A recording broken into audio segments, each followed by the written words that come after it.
함께 기도하심으로 11월 19일 화요일 매일 예배 시작하겠습니다. 함께 기도합니다.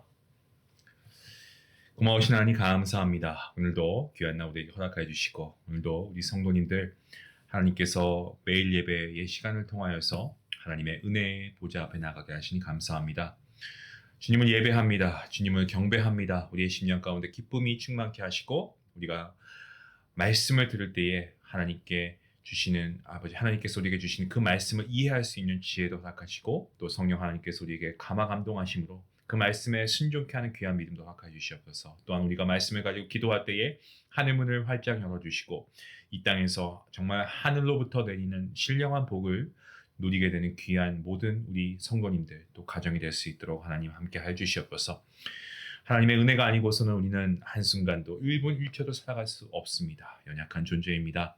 하나님 예배를 통하여서 하나님의 무한하시고 한량없는 은혜를 경험케 하시고 정말 우리를 하나님께서 얼마나 사랑하시는지 우리가 말씀을 통해 다시금 깨닫고 우리 또한 하나님을 사랑하는 마음으로 우리의 믿음이 변질되지 아니하고 오직 하나님을 기뻐하시고 하나님을 즐거워하는 삶을 살아가는 우리 성도들 되게 허락하여 주시옵소서.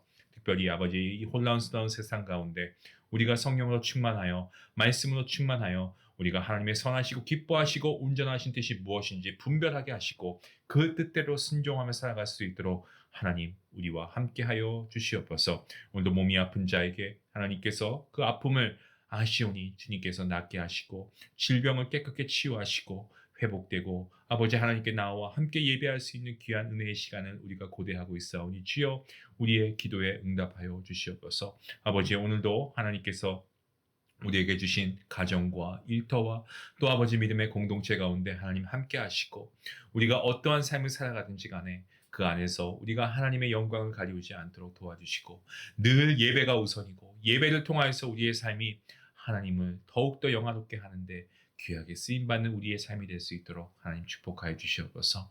모든 예배 시종을 주님께 맡겼고 감사하오며 부족한 종의 입술을 주님께서 붙잡아 주시길 바라옵고 이 모든 말씀 예수님의 이름으로 기도하옵나이다. 아멘. 찬송가 27장 함께합니다.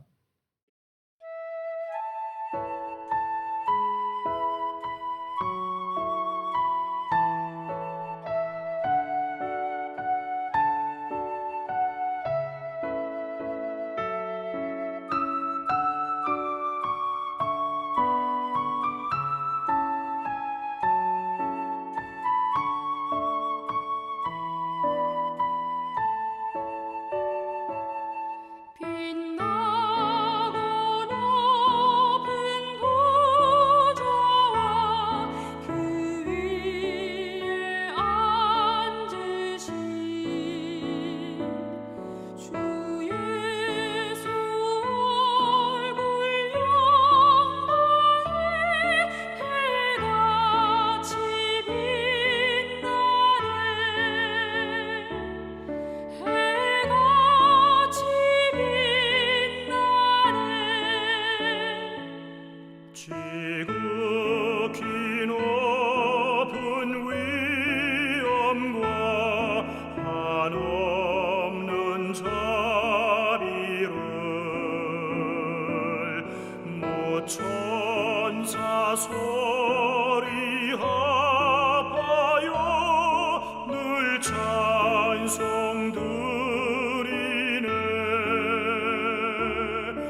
오늘 말씀 요한계시록 1장 9절부터입니다.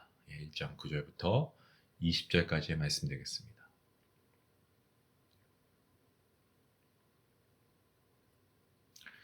말씀 함께 읽도록 하겠습니다. 9절 말씀입니다. 나 요한은 너희 형제요 예수의 환난과 나라와 참음에 동참하는 자라.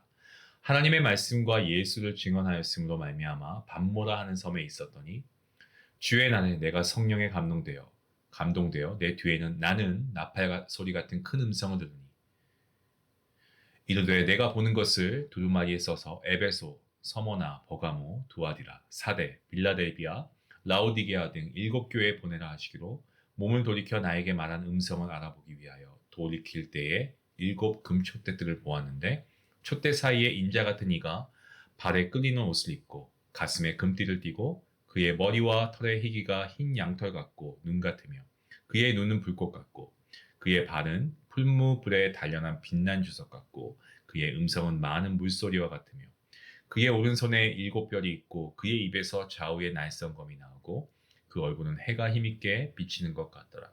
내가 볼 때 그의 발 앞에 엎드려져 죽은 자같이 되매 그가 오른손을 내게 얹고 이르시되 두려워하지 말라. 나는 처음이요 마지막이니 곧 살아있는 자라.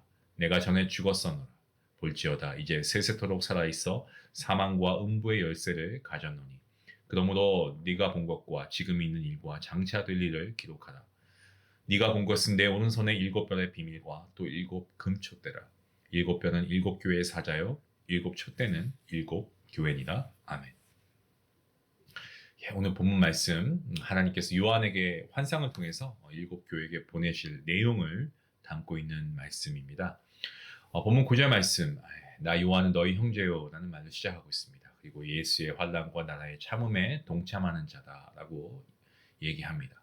또한 하나님의 말씀과 예수를 증언하고 있고 밤모섬에 있다라고 얘기하고 있죠. 서신서에서는 통상적으로 자신을 소개할 때 사도라는 말을 많이 사용하는데 요한은 자신을 뭐라고 소개합니까? 우리가 앞서 읽은 대로 형제라고 하죠.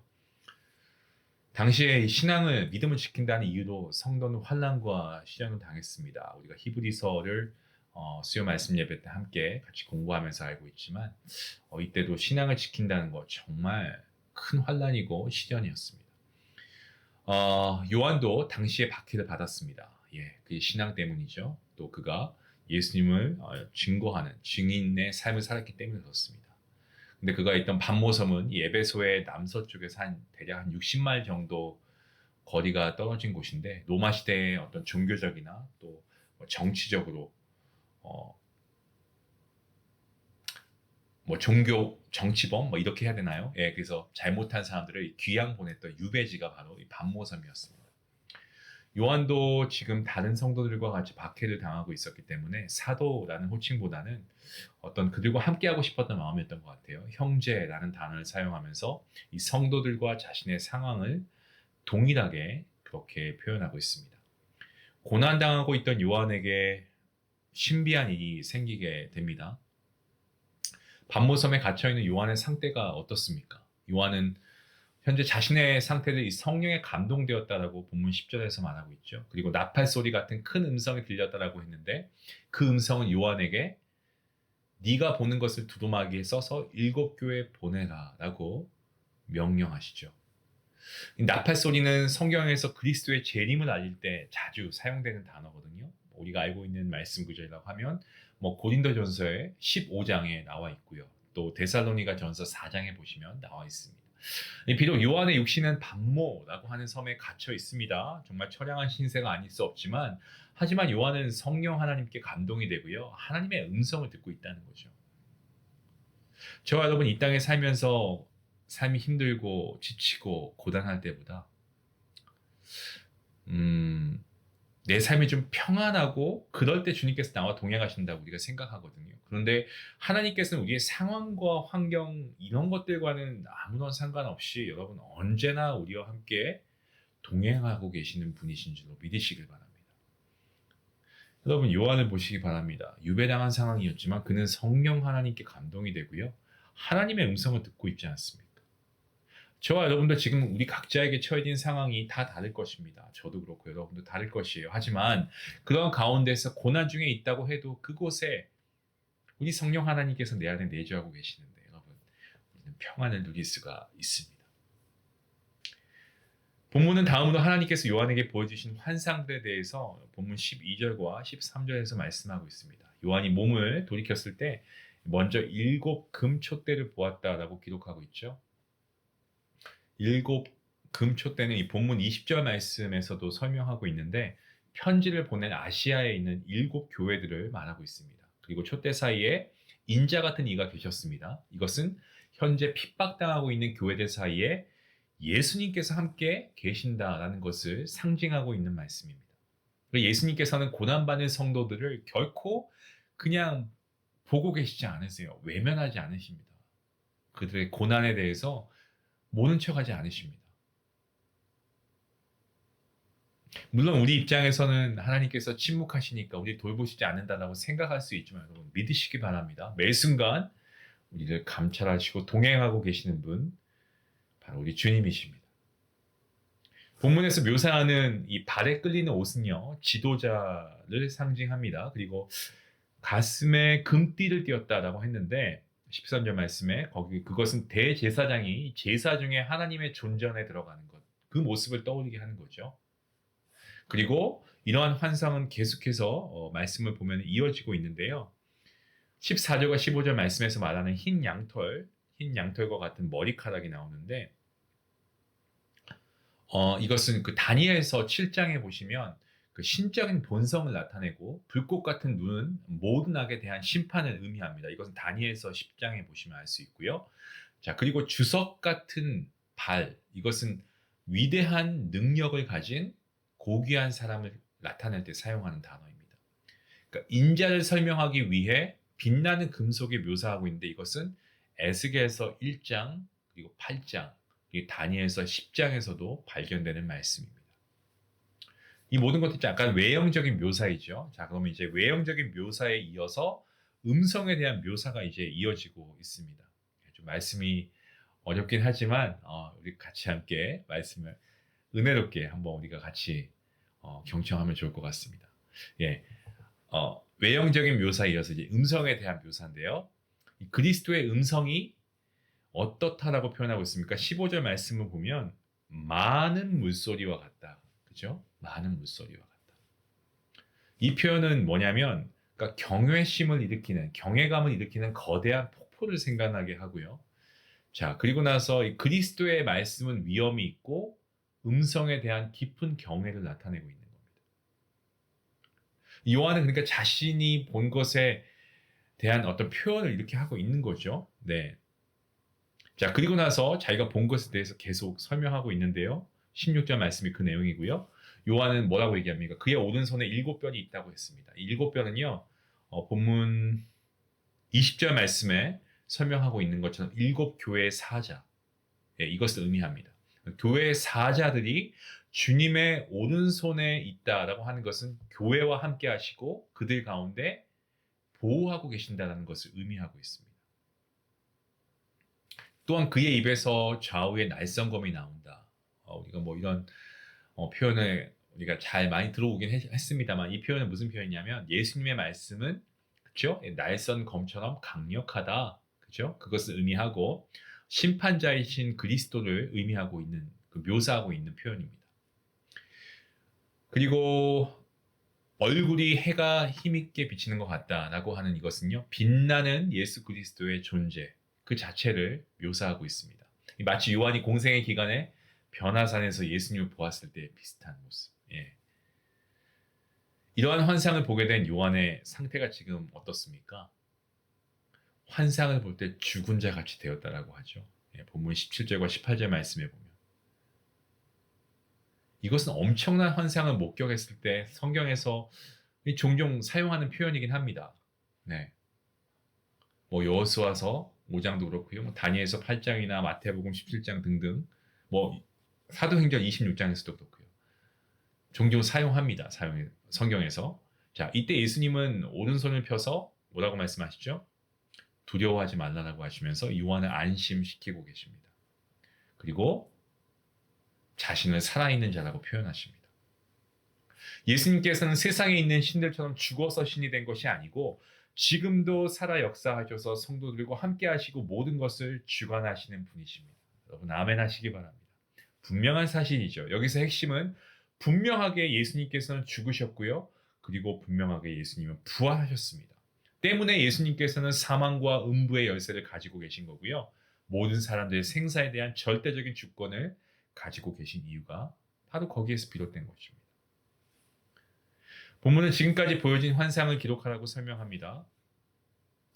본문 19절과 20절 말씀에 그것을 말하고 있죠. 그리고 하나님께서 요한에게 보여진 환상을 설명하시는데 앞서 말한 것처럼 오른손에 쥐고 계신 이 일곱 별은 일곱 교회의 사지이고 또 일곱 촛대는 편지를 받게 될 일곱 교회입니다. 편지의 내용은 제가 이전에 말씀드린 대로 2장과 3장에서 더 자세하게 다루게 될 것입니다. 오늘 본문은요, 하나님께서 요한에게 보여주신 환상을 기록하고 있는 내용입니다. 이 환상에 대해서는 성경을 통해 이해하면서 나아가야 되죠. 그러니까 성경을 통한 해석이 아닌 어떤 자의적인 해석을 하게 되면 이단 사상으로 넘어갈 확률이 너무너무 많습니다. 위험합니다. 성도 여러분, 한번 반모섬에 갇혀있는 요한의 상황을 한번 여러분 묵상해 보시기 바랍니다. 요한은 예수님의 증인된 삶으로 말씀, 복음 전하다가 유배당했습니다. 신실하게 신앙생활 하더라도 고난이 찾아옵니다. 여러분. 우리도 고립되고 고난이 찾아오는 각자의 반모섬에 있다라고 저는 생각합니다. 여러분 각자의 반모섬은 무엇입니까? 어디입니까? 삶 속에 깊이 들어와 있는데 신앙적, 관계적, 물질적, 여러 가지 등등 우리를 고립시켜서 환난 가운데 있게 만들 수 있다는 거예요. 그럼에도 오늘 본문에 등장하는 요한, 반모섬이라는 고립된 상황 가운데 무너지지 않고 성령 하나님께서 그에게 임하심으로 그분이 보여주시는 환상을 보았고 그를 통해 일곱 교회에게 메시지를 전하는 통로로 사용을 받습니다. 그러한 도구로 사용됨을 받습니다. 저와 여러분도 각자 상황과 환경을 탓하며 무너지는 것이 아니고 각자의 삶에 성령 하나님께서 동행하시니까 여러분 그 사실을 믿으신다면 환상을 보았던 이 요한처럼 저와 여러분의 삶에도 하나님께서 동행하여 주심이 분명합니다. 저는 확신합니다. 사랑하는 성도 여러분, 오늘 하루도 오늘 우리에게 각자에게 주어주신 그 허락하신 삶의 현장, 그 공간에서 우리의 신앙의 삶 공간에서 매 순간 우리가 하나님을 기억하고 하나님을 의지하고 하나님의 말씀대로 살아갈 수 있는 그러한 저 여러분 모두가 될 수 있기를 주님의 이름으로 간절히 축원합니다. 기도하시겠습니다. 하나님 감사합니다. 오늘도 귀한 말씀으로 우리와 함께 하시고 오늘 요한이 보았던 이 환상 우리도 어떠한 상황에 있든지 우리가 하나님과 이러한 은밀한 하나님의 음성을 들을 수 있기를 원합니다. 하나님께서 우리에게 보여주시는 그러한 비전을 우리가 우리의 삶의 목표로 삼고 나아갈 수 있기를 원합니다. 반모섬에 유배당해 있던 요한에게 성령으로 임하시고 흩어져 있는 일곱 교회 가운데서도 함께 하시고 오늘 우리와도 함께 하시는 우리 하나님, 그 하나님을 찬양하고 경배합니다. 고난과 어려움이 있지만 그 안에서 우리가 하나님을 신실하게 의지하며 나아갈 수 있도록 인도하시고 나를 통하여 하나님의 크고 놀라우신 계획들을 이루어가는 그 축복이 우리의 삶 가운데도 충만케 허락하여 주시옵소서. 감사하며 예수님의 이름으로 기도합니다. 아멘. 네, 말씀 생각하시면서 오늘 하루 하나님의 임재하심을 인식하기 위해 저와 여러분이 해야 할 것이 무엇인지 그리고 오늘 말씀을 통해서 우리가 깨닫는 것을 가지고 함께 묵상하고 우리가 믿음으로 옮길 수 있기 원합니다. 이 말씀 생각하시면서 함께 기도하기 원합니다.